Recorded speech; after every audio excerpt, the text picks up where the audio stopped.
अस्सलामुअलैकुम स्टूडेंट, उम्मीद है कि आप लोग खैरियत से होंगे। I am Salman Hasan, welcome to my YouTube channel perfect solution. बेटा, इस वीडियो के अंदर हमने एक्सरसाइज 5.3 का क्वेश्चन नंबर 5.3 और क्वेश्चन नंबर 1 और 2 करना है, ठीक है।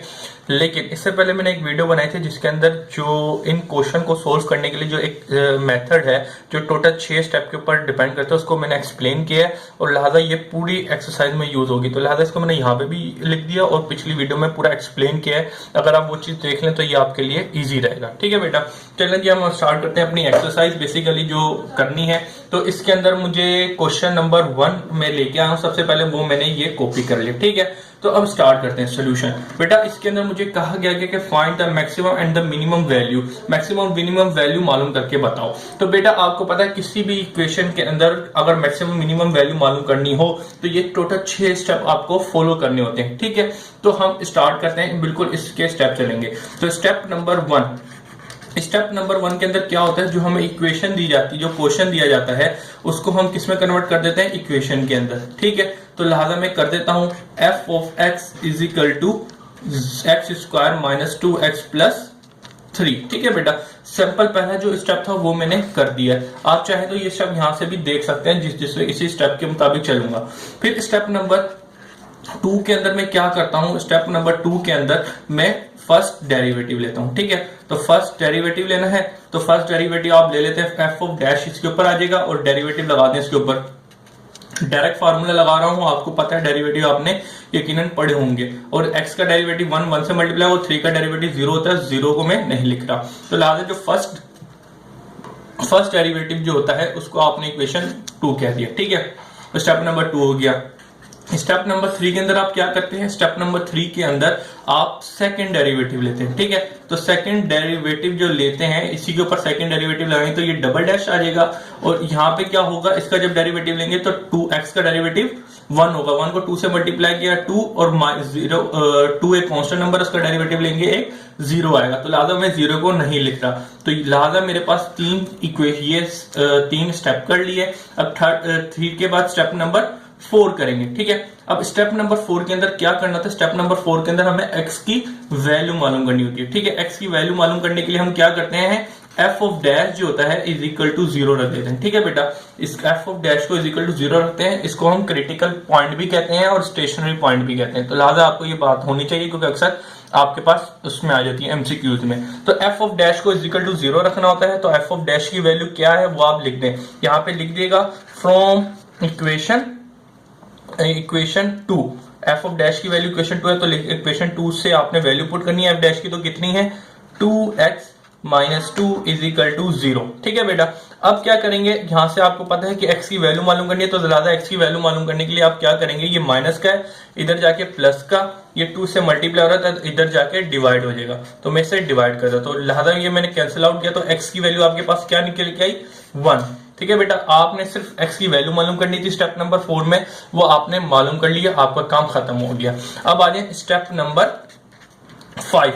अब स्टेप नंबर 5 के अंदर क्या करना होता है, स्टेप नंबर 5 में जो put value of x in f of double dash, तो आप पुट कर देते हैं। तो डबल डैश के अंदर आपने x की वैल्यू जो है वो पुट करनी है, तो हम पुट कर देते हैं। तो लिहाजा f of double dash x is equal to क्या है, डबल डैश यहाँ पे लिख दिएगा फ्रॉम इक्वेशन।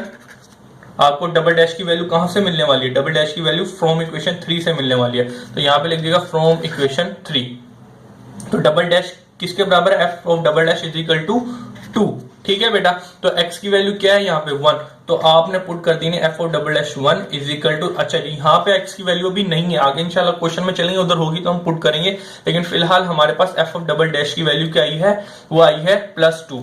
अब बेटा यहाँ पे एक बात आ गई है जो मैंने आपको पहले भी बताई थी, अगर के आप डबल डेरिवेटिव के अंदर वैल्यू पुट करें x की, अगर वो क्या है पॉजिटिव आए तो वो क्या होगी, रिलेटिवली मिनिमम होगी। क्या होगी, रिलेटिवली मिनिमम।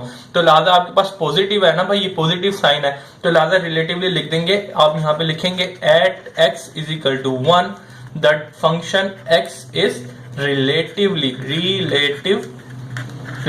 लिखते हैं, रिलेटिवली मिनिमम। क्यों पॉजिटिव, अगर डबल डैश के अंदर x की वैल्यू हम पुट करेंगे, अगर वो पॉजिटिव होगी तो हम उसको बोलेंगे ये मिनिमम है, तो रिलेटिवली मिनिमम, ठीक है बेटा। मिनिमम ये होगी रिलेटिवली मिनिमम। अब ये इतना काम हो गया, अब आपने क्या करना है, स्टेप नंबर 6 करना है। ठीक है, स्टेप नंबर 6 के अंदर क्या है, चलें जी वो देख लेते हैं। स्टेप नंबर 6, अब स्टेप नंबर 6 के अंदर हम क्या करते हैं, पुट एफ ऑफ एक्स, हमें बेसिकली यहाँ पे वैल्यू मालूम करनी होती है। अच्छा, अब यहाँ पे एक बात ये समझने की, यहाँ पे आपके पास क्या है, रिलेटिवली मिनिमम आया, तो आपके पास जो वैल्यू निकलेगी वो मिनिमम वैल्यू आएगी। ठीक है, ये वाली जो बात थी, अगर यहाँ पे रिलेटिवली मैक्सिमम आता तो यहाँ पे आप मैक्सिमम वैल्यू निकालते, लेकिन अभी क्या है, इस क्वेश्चन में आपने जो निकाली है वो पॉजिटिव था, तो पॉजिटिव का मतलब क्या होता है, रिलेटिवली मिनिमम होगा। ठीक है, तो लिहाजा आपका जो वैल्यू भी निकलेगी वो मिनिमम वैल्यू निकलेगी। अब मिनिमम वैल्यू निकालने के लिए आप क्या करते हैं, एक्स की जो वैल्यू होती है वो एफ डैश के अंदर पुट करते हैं, तो एफ एक्स के अंदर पुट करते हैं। चले पुट कर देते हैं, तो एफ एक्स यहाँ पे लिख देते हैं क्या है, x square minus 2x plus 3। ठीक है, इधर लिख दिएगा फ्रॉम इक्वेशन 1। ठीक है, इक्वेशन 1 से आपने एफ एक्स की लिए तो लिख दें, और एक्स की वैल्यू यहाँ पे क्या करते हैं, एक्स की वैल्यू पुट करते हैं। तो एक्स की वैल्यू क्या लिखी हुई, क्या निकाली थी आपने, 1 निकाली थी, तो वो लादा पुट कर दें। F1 इधर पुट किया, तो यहाँ पे 1 स्क्वायर माइनस 2 1 प्लस 3, इसको सिंप्लीफाई कर लें, आपका आंसर आ जाएगा आपके सामने 2 1 2 प्लस 3। ठीक है बेटा, अब इसको सिंप्लीफाई करें तो आपके पास क्या आ रहा है कि सिंप्लीफाई देख लें जरा, -2 और प्लस का 3 करा तो आपके पास मतलब कि 3 में से 2 गए, तो आपके पास यहाँ पे कितना बचा 1, और इसको मैंने किया 2, तो आपका जो मैक्सिमम वैल्यू आई है, ठीक है बेटा, एफ ऑफ डबल डैश के अंदर आपने एफ एक्स के अंदर जो वैल्यू डाली वो 2 आई, तो आपने क्या निकाला था, मिनिमम वैल्यू, तो लिहाजा आपकी जो मिनिमम वैल्यू आई है वो आई है 2। डेट योर रिक्वायर्ड आंसर, जो उसको आपने देना था। उम्मीद है बच्चों ये चीज आपको समझ आ गई होगी।